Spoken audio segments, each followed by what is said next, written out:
chosen people in Christianity are those who choose Jesus. The entire New Testament is that story. And anyone who says otherwise has not read it or is lying. God does not prefer you because of your DNA or anyone else because of their DNA. So the fact that people can stand up in the United States in 2025 and say something like that, and by the way, not even make the case, just invoke the power of God as a weapon. He will kill you. He'll pull the plug on your country unless you go along with this. We need more war. Listen to yourself. This is a heresy and it's deranged. And you know it's deranged because it is a justification for killing the innocent. And in Christianity, if there's one thing that's crystal clear, it's that Christians cannot abide the killing of the innocent. People who have done nothing wrong cannot be killed. That's a sin. You are not allowed to do that, period. All right, let's continue this conversation. We'll bring in Newsmax senior political analyst and former Republican senator from Pennsylvania, Rick Santorum, along with the president and CEO of Catholics for Catholics, John Yep.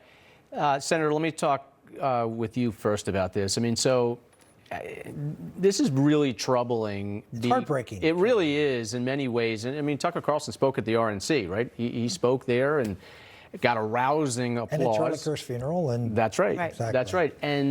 And now this, and this is going. You know, the left is going to play this up like they've never played it up before. No, it's a very divisive thing, and it's having a huge impact. And look, I've known Tucker for a long time. I think he made a huge mistake in inviting Nick Fuentes on his program. I understand, at least from hearing from him and others, that it was an attempt to, confront him. But if you look at the way he handled Ted Cruz and you look at the way he handled Nick Fuentes, there's no comparison. He didn't really confront. I think he differentiated on a few things, and because I watched it twice to sort of see. There were times he gave very gentle pushbacks, but the bottom line is, in tone as well as in ferocity, he was much more aggressive with Cruz. But having said that, it's just concerning that we're even having this discussion on the right. I mean, I agree with you, Rhett. I thought this was a problem on the left. I never thought this was going to be an issue on the right. I just listened to Tucker's explanation of, the DNA and all this kind of stuff.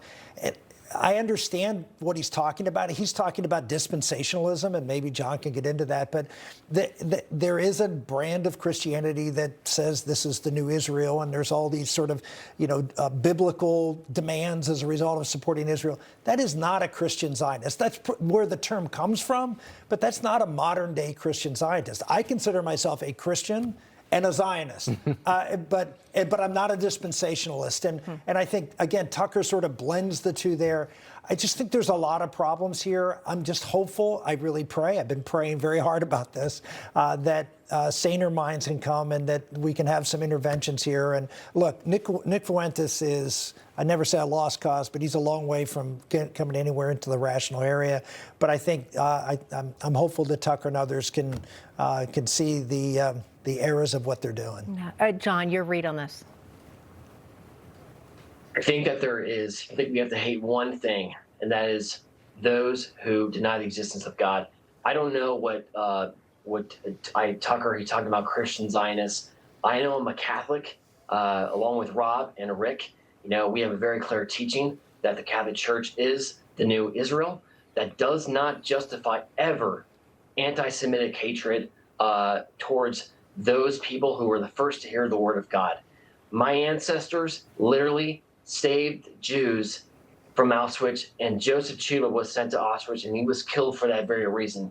So I care about them, but at the same time, I think it's very important. What Tucker was saying there, I will agree with him, that dispensationalism does not have a place within Christianity. We don't recognize that we have a biblical mandate to support the 1948 state of Israel. Should we respect them? Absolutely, 100%.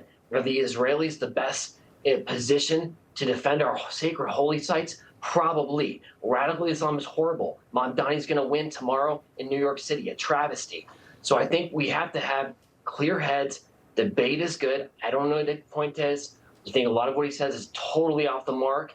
I can't stand his vulgarity. But that being said, I think we need to continue on with a lot of courage to have these conversations. It's important. Well, you want to say something, Rick? Yeah, I just want to say one point. I just think it has to be clarified because it was stated by Bacha in the previous interview that she said that Kevin Roberts was, basically supporting Fuentes. He actually put out a very, very strong tweet, and that he has nothing to agree with Nick Fuentes. Heritage will have nothing to do with Nick Fuentes, and to suggest that he somehow was complicit with Fuentes, completely wrong.